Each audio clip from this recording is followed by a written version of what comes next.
Welcome, everyone. Today we discuss DOGE keep scoring wins. So, if you've been following the last couple of days, you knew that SpaceX was going to rescue some NASA astronauts that were stranded up in space during the Biden administration. And it's strange that they were just stranded there. And the reason being simply, that the Biden administration and Joe Biden in particular didn't want to credit Elon Musk with any success or wins. And so, due to political reasons, he just simply left the astronauts up in space and made no attempt to bring them back down, and left the astronauts were either in space at the International Space Station for 278 days or 286. So, it was either or. And, it's sad that our politics have come to the point where the executive branch, the president, does things to harm our most talented people, which being astronauts, and leave them in space just to deny political opponent, so to speak. And let's be real about it. Both Donald Trump and Elon Musk were former Democrats. And so, but they've seen, and this behavior by Joe Biden is going to continue to bring more Democrats over to the Republican side, just like myself. Now, me, I consider myself more conservative than Republican, but still, that being the case, I, for the better part of my life, have been Democrat. And after going to Washington, D.C. on behalf of supporting Barack Obama, I came to light. I wasn't aware of Barack Obama's DEI, diversity, equity, and inclusion, and it didn't include black men, heterosexual black men. So whatever that inclusion was, it didn't include me as a heterosexual African American. And so, and that has swayed a lot of Democrats over to the Republican side in support of Donald Trump. And so now we can see that despite all this negativity, despite there being clearly organized, concerted efforts by powerful people who have money, and they are funding domestic terrorist attacks against Elon Musk on Tesla charging stations and repair places like yesterday. And so, or the day before. And so, despite all that, this is refreshing that 4 astronauts have been returned to Earth after being in space for more than 260 days. And thank you, Elon Musk and SpaceX team. God bless you. Thank you, Donald Trump, for authorizing that. And now DOGE just keeps chalking more wins and more momentum. And this is good for DOGE and President Trump and all Americans, despite the fact that many activist judges are acting clearly out of character and behavior and stepping outside the Constitution and law and losing their own integrity. And as it was Alexander Hamilton in the Hamilton papers said that judges do not have the purse like Congress, and they do not have the sword like the president. All they have is integrity. And once they lose that, they have nothing. And it is clear that, and a lot of this, sadly, a lot of this bad stuff that has happened to Donald Trump needed to happen because simply it needed, like, by it happening to Donald Trump, and you're seeing this lawfare by the Department of Justice against Donald Trump, it sheds light and magnifies the fact that this type of lawfare that the DOJ exerted, and all of these people for the last 10 years have exerted towards Donald Trump, is exactly what the American legal system does to African American men in general. And order to subjugate African American men and keep them tripped up in the judicial system. So sadly, bad things had to happen to bring light to all of this. But a lot of good is going to come out of that.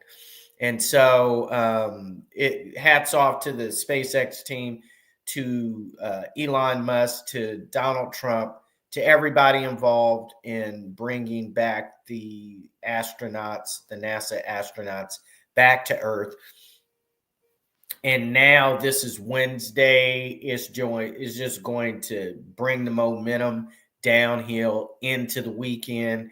And the Democrats are just scrambling, trying to figure out what their identity is.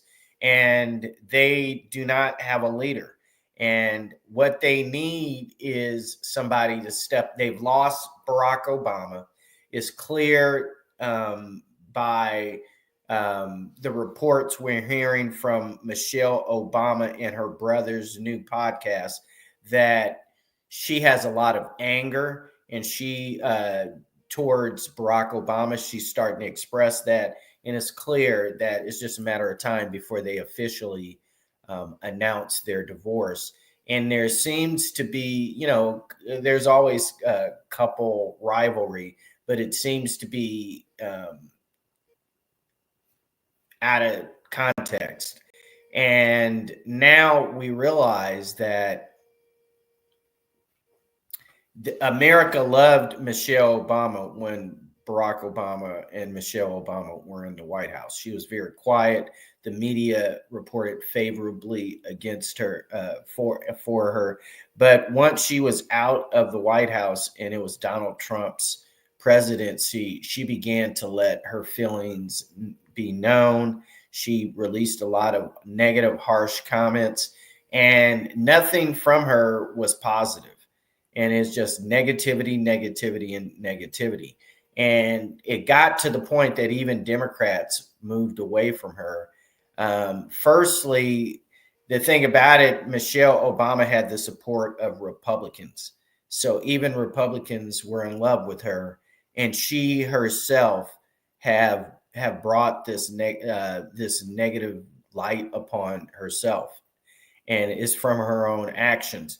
And so now she can't be proclaimed to be take the torch from Barack Obama and be the leader of the Democratic Party. And two key things she did is she did not attend President Jimmy Carter's funeral, which showed a lack of class.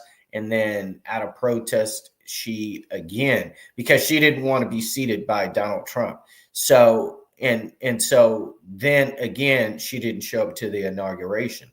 So she, leaders don't do stuff like that.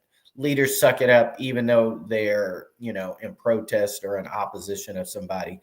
They show up anyway. And she couldn't bring that upon herself, and she made it all about her, and she lost the support of a lot of Democrats. So right now, because of that, you can't fall back on Hillary Clinton. Hakeem Jeffries doesn't have enough clout. Chuck Schumer is clawing to be relevant, and Nancy Pelosi no longer is in power either, and she is nursing replaced hip, and so from a fall in Europe. And then AOC is the young, hungry person that's threatening to take Chuck Schumer's seat, and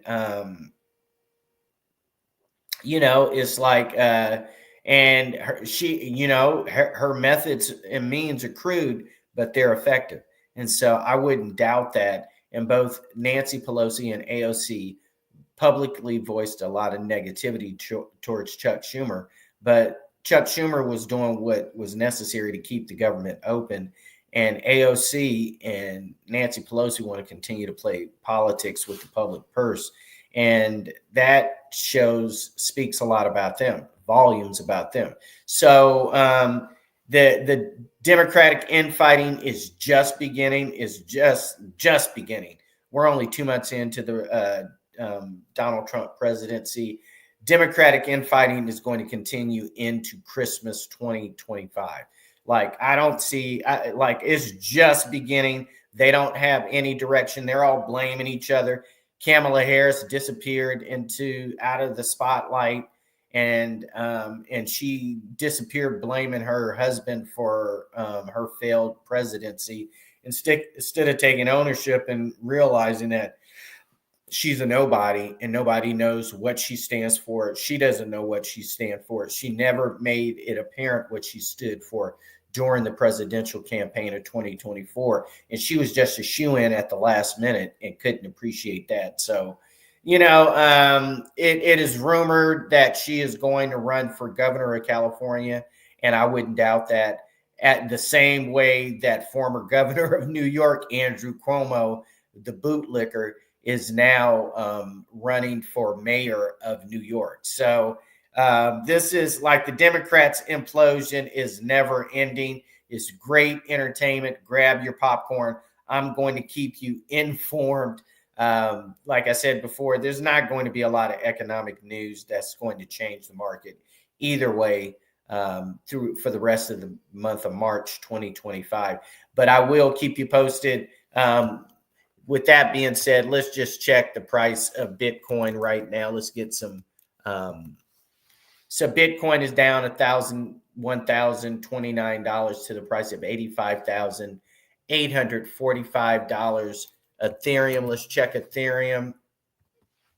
Ethereum is down $33.84 to the price of $2,024.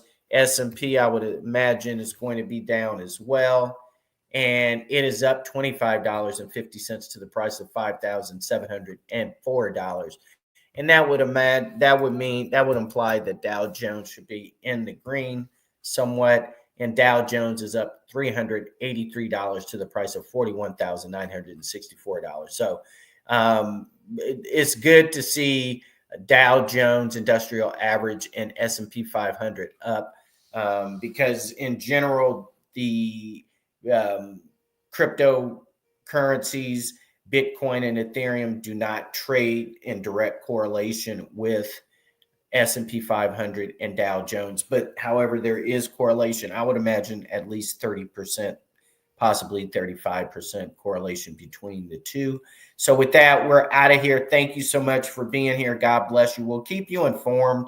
Like I said before, I expect the financial markets to both Bitcoin, Ethereum, Dow Jones, S&P 500. I expect them to go zigzag sideways for the month of March into the first week of April. And then the first week of April is when I believe to expect some type of trickling of what the economic plans may be. But like I said before, the priority right now is to put out the fires and have DOGE continue to dig and uncover fraud, waste, and abuse. Right now, we are at $115 billion in savings. So that is an excellent start.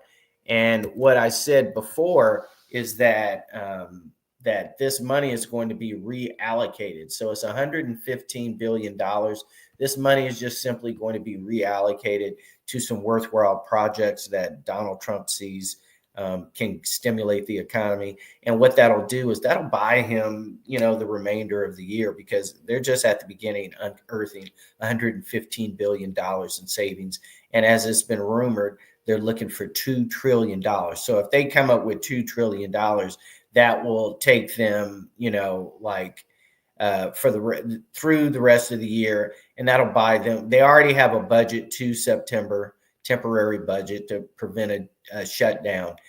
Finding $2 trillion will allow Donald Trump to really jumpstart some type of economic stimulus plan, and then that'll allow him to also work with all of the cabinet to hash out something serious as far as a budget to pass.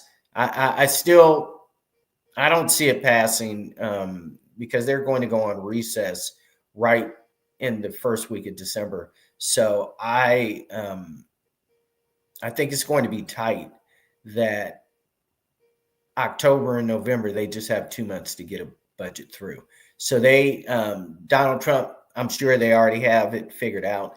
They're just trying to unearth more money so they can get the economy stimulated.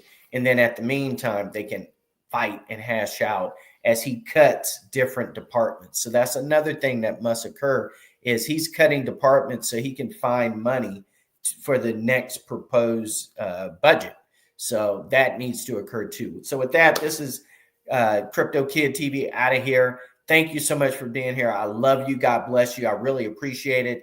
I'll keep you informed. Like I said before, financial markets, we expect them to go zigzag all the way into the first week of April. And at that time, that's when we believe that President Trump will begin to trickle out some ideas of what his proposed budget is going to be. And then as well, he'll have enough money to begin talking about his stimulus package. And then he'll have enough money to at least get it jump started. And 115 billion is definitely enough to get started, as he's looking for the remaining 1.9 trillion dollars. So with that, we're out of here. And remember, the future is crypto.